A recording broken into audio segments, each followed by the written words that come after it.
Okay, so I've already kind of told you that we are going to start talking about area under the curve. And when I talk about area under the curve, we have a curve. What's the area between the curve and the x-axis? Okay, and that's what we're talking about. Now, there are times that we can legitimately draw in a geometric curve to figure out the area, right? If we have a line, we can draw a triangle between the line and the x-axis and figure out the area, okay? Or if we have a linear equation that has slope and there's a chunk, we could make a trapezoid out of it, okay? If we have a horizontal line, we could draw a rectangle and figure out area, okay? Now, the number of times we can actually do that, pretty small, okay? What we're going to work on today and tomorrow is we're going to find areas approximately using geometric figures.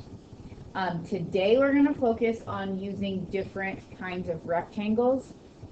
What do you mean different kinds of rectangles? A rectangle to rectangle. Placing rectangles in different parts of our graph. And then on Monday, I'm going to show you how to use trapezoids, like multiple trapezoids to approximate the area. Okay. Go ahead and get my notes out so I can follow along with you. If I don't do that, I'll get ahead of myself here. Okay. Okay, so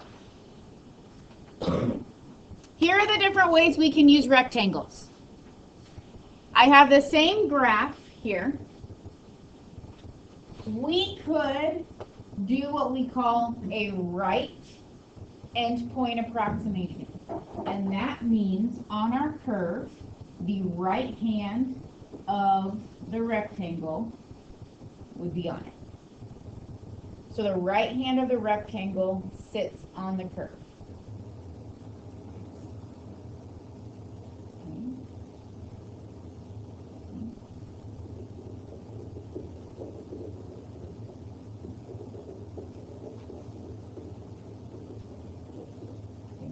We also, on the flip-flop, could use the left side of the rectangle to sit on the curve.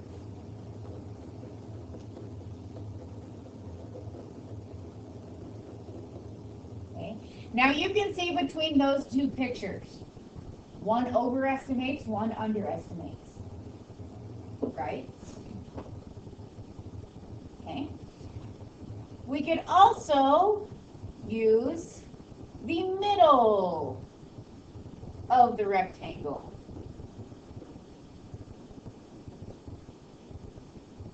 to approximate our areas. So now you see the midpoint, some of those rectangles are over, some of them are under.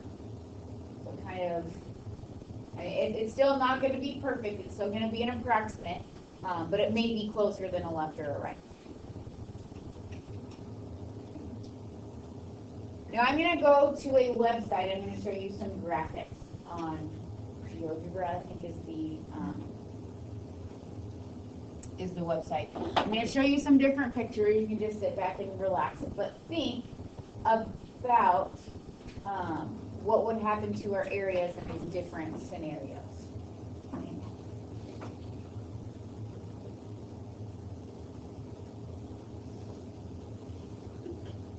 Okay, so here I have an upside down graph. So you can see I have left approximations here, left rectangle approximations. What happens with the more rectangles we put in there?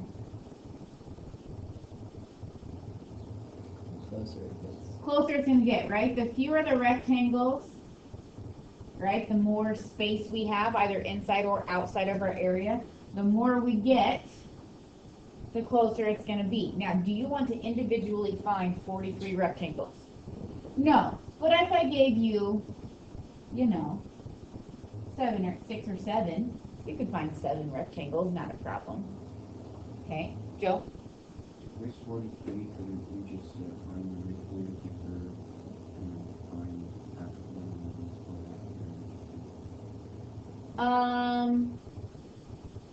the In this case, probably because we have symmetry, but not very often I'm going to give you a curve that has symmetry. Okay. Now, let's look at, here's the left endpoints, here's the right endpoints. Put them together. Okay. Here's the midpoints. Okay. The more we get, the more accurate we're going to be. Okay. Now, you can see that,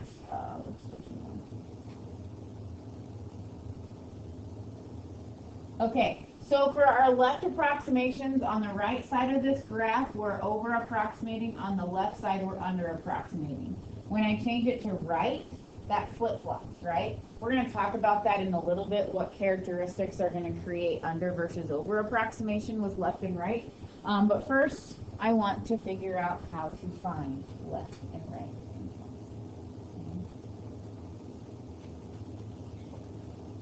All right, so here are the steps. You need to figure out how many subdivisions, how many rectangles are you going to use? Figure out if you're going to use left or right.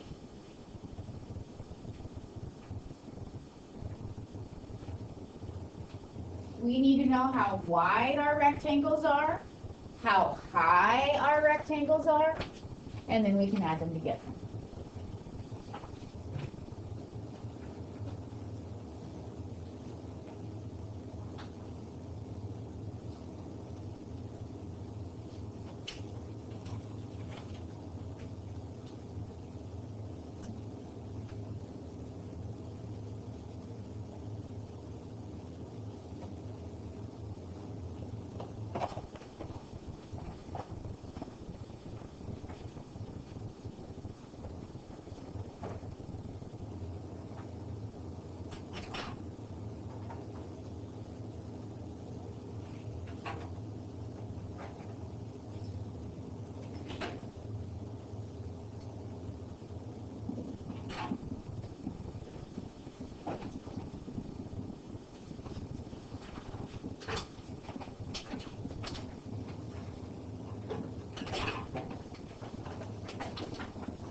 Okay, some of you might have to share some scissors. I don't know what has happened to all my scissors, but I definitely used to have one. Brought your own? Yep. Okay. So we are going to go through left, right, mid approximation, and then Monday we're going to go through trapezoid approximation. So what I've done is I've created a foldable here. We're going to kind of flash back to geometry class here. I just think it would be nice for you to have all 4 methods in one place. So let me tell you what I want you to do with this foldable. So on the inside, so on this side, there is a line. Along that line, I want you to fold it over so that the graphs cover up, but you can still read area approximation. So some of you might fold it backwards and then fold it the right way so you can fold it on the line. But I want it to be folded so that you see the graphs on the front.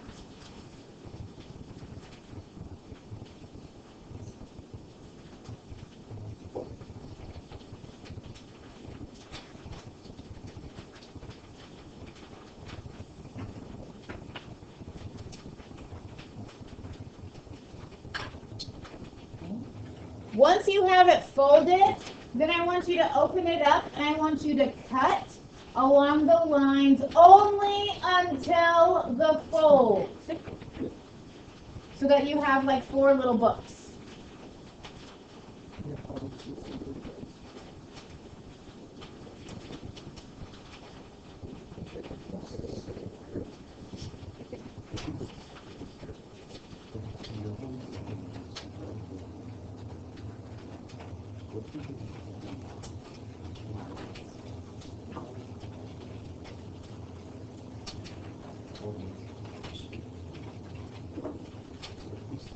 But if you still have people.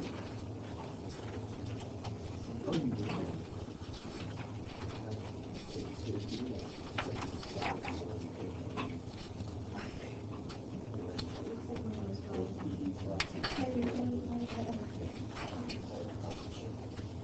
Okay, so I'll just say at the end of class, we'll make sure to get our scissors back here. I'm going to go ahead and trust you that they're not going to be a distraction. If they are, give it to your neighbor.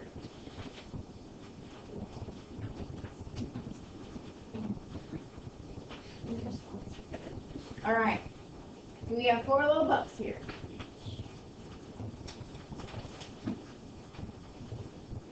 Okay, so the 4th book is the trapezoidal sum, the one at the bottom. We'll do that on Monday. Okay, so we're going to do the first 3 today. It's the same graph so you can see how they look different. Okay. The first thing we're going to do, go ahead and flip open the first booklet. Okay. And I don't care where you make these calculations. What I'd probably do, well, you do what you need to do. Okay. So you're going to probably want to write small. You may even want to divide your work onto like both little pieces of the page. Okay. The first thing we're going to have to do is figure out how wide our rectangles are. Okay. So I'm asking you,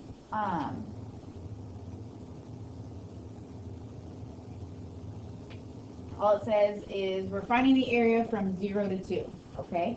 I'm going to go ahead and tell you that we are going to use 4 rectangles. And if I tell you we're going to use 4 rectangles, that means n is 4. Okay? N is the number we're going to use to say how many rectangles we have. Okay?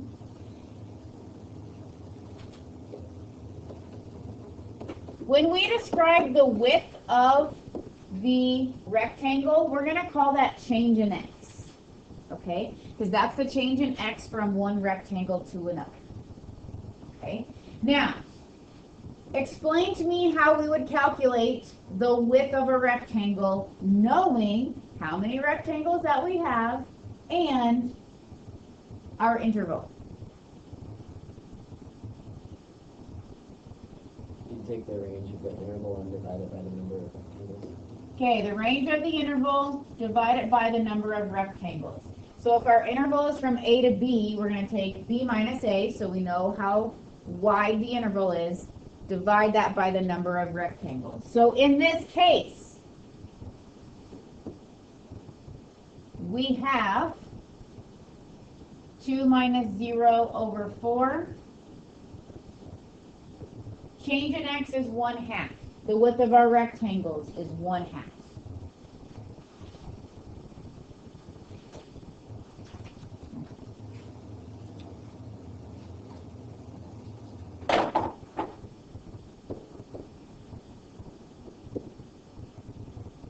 So this is left approximations, right?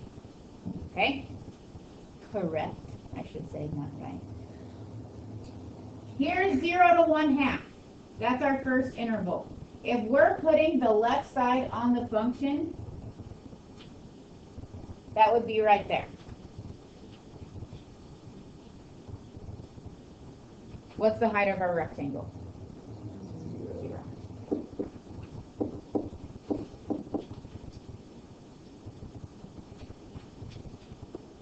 At 1/2, we want the rectangle to be there.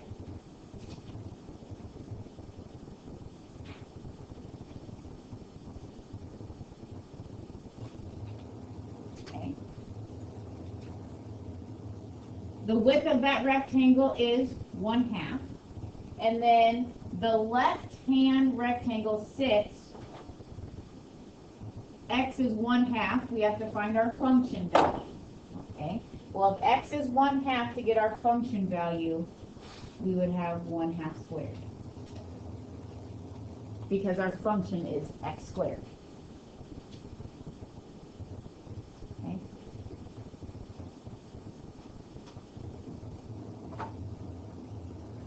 Our next rectangle is going to have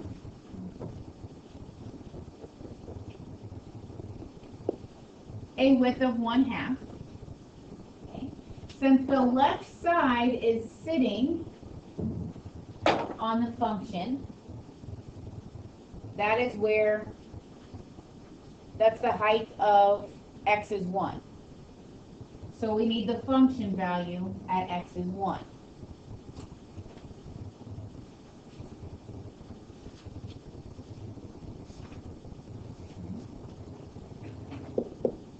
And then our fourth rectangle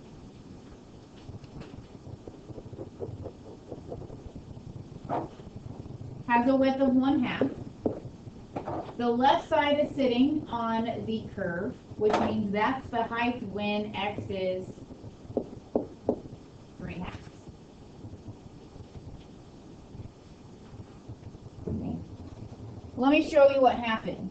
We have 1/2 times the function value at 0, plus 1/2 times the function value at 1/2, plus 1/2 times the function value at 1, plus 1/2 times the function value of 3/2. Okay? Now, what's true about all of the function values? They're being multiplied by 1/2. So if you know that all 4 of your rectangles have a width of 1/2, you can just write the width on the outside, and then you can just sum up your function values.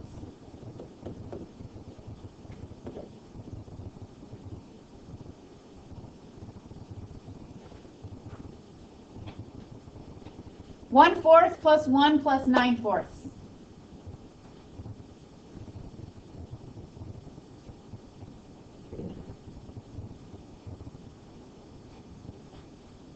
Say 3.5.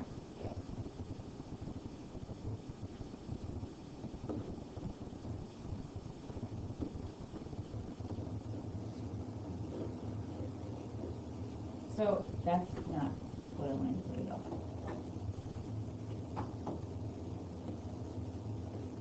Our area is 7/4. Or if you write 1.75, that would not be wrong.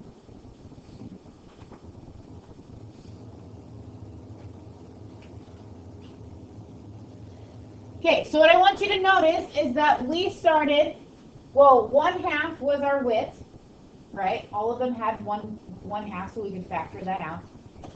And then we had to start at the left of the interval. So our first function, our first height came from when x is 0. Our next height came from 1/2 later.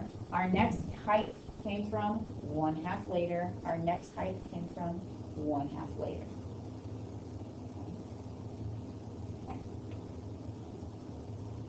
Let's go ahead. You can leave that open or close it, up to you, but we need to work on the third one. The third one. I want to go to right. Okay, middle's in the middle just because I had to do that. Let's go to the right. Same thing as before. The change in x is going to be b minus a over n. We have the same interval. We're working with the same number of rectangles. Our width is 1/2.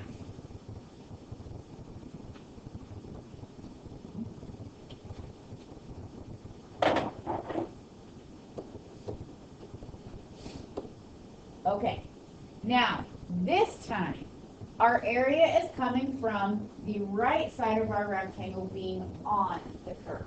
So if I'm stretching, our rectangles are stretching from 0 to 1/2, 1/2 to 1, 1 to 3/2, and 3/2 to 2. So if my rectangle is stretching from 0 to 1/2, the height is coming from which x value? 1/2.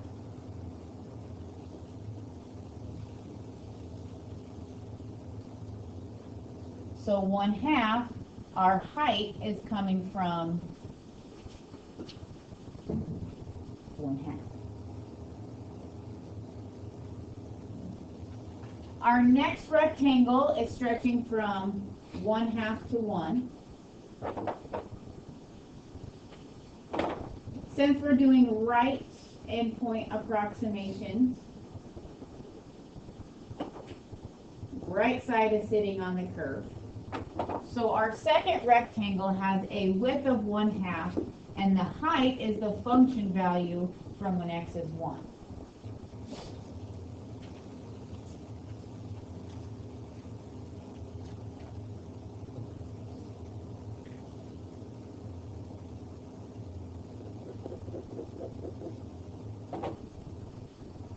Our next rectangle is drawn, where, once again, we have a width of 1/2, but the height is coming from when x is 3/2.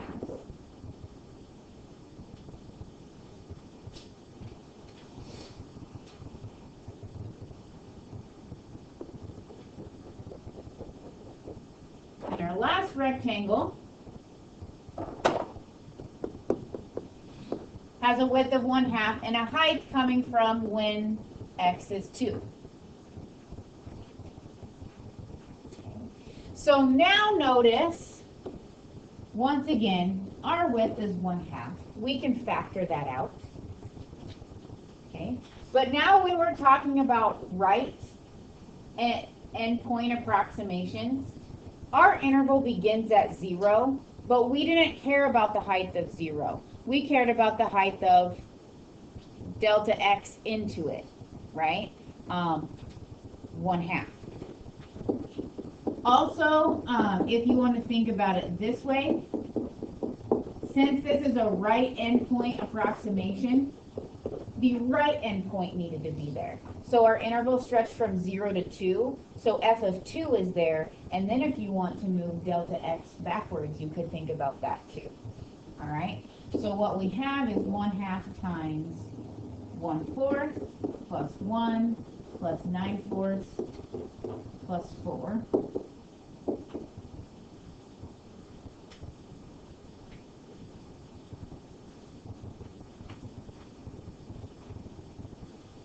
What's our area this time?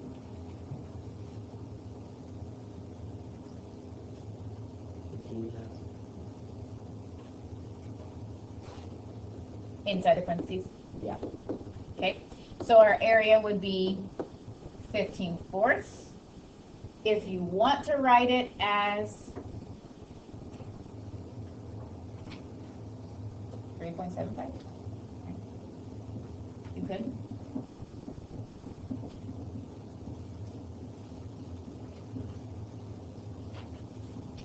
What kind of approximation is this? Over approximation. When we did right, that was an under approximation. Which characteristic about the graph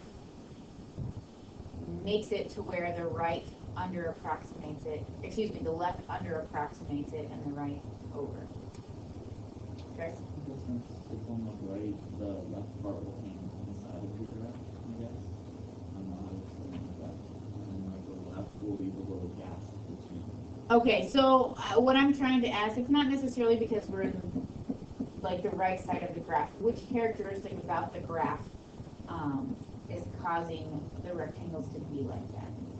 Does that make sense? Like if I put the rectangles over here with it, or if I had a curve that looked like, if I did an upside down parabola like that, would it be the same?